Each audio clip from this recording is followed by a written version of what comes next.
Абу Малику Аушеву еще только не полных 3 года, но с выбором будущей профессии он уже определился. Журналистское поприще юный житель Али-Юрта только планирует освоить, а пока готовится пойти в детский сад, открытие которого здесь ждет вся семья. Как рассказывает сама бабушка дошколят Патимат Аушева, энергичности у этих сорванцов хоть отбавляй, и очень важно направить ее в правильное русло.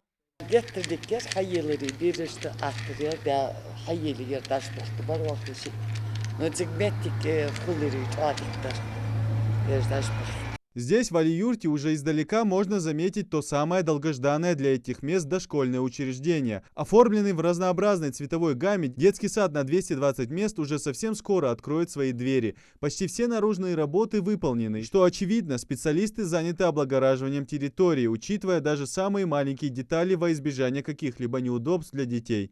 Я занимаюсь дождевым отводом вот этих вот труб, утапливаю их под плитку.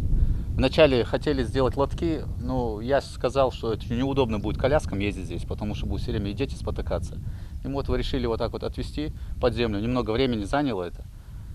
Комиссия, конечно, недовольна этим, что затянулось это, но в любом случае, зато это будет на благо, как говорится, нашим детям и их родителям. Для неусидчивых, активных и стремящихся познать все новое предусмотрены до 10 игровых и навесных площадок вокруг самого здания. Но это снаружи. Зайдя внутрь, сразу бросаются в глаза разрисованные стены. Нужно отметить, что разноцветная мозаика, по мнению большинства детских психологов, способствует умственному развитию детей. В дело красивого оформления свой вклад вносит здесь и Аза Албагачиева. Она занимается росписью стен. С помощью проектора она воссоздает образы мультяшных персонажей, так полюбившихся малышам.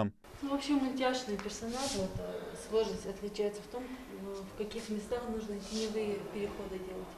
Вот в данном рисунке, но их не так много, но сложность оценивается примерно, если от 1 до 10 считать, примерно на 6.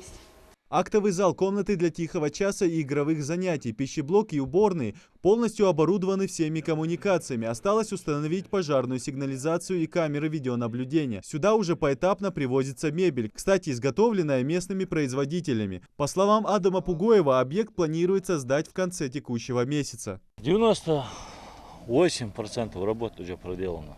Сейчас заканчиваем полностью наружные работы, подходим к концу.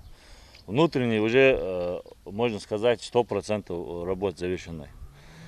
Идет оформление, художественные рисунки наносим на стены, расстановка мебели, пусконаладочные работы, вентиляцию запускаем, электрику проверяем. Можно смело говорить, что уже в скором времени объект площадью 10 тысяч квадратных метров станет для детей Али-Юрта стартовой площадкой к смелым достижениям и новым идеям на жизненном пути.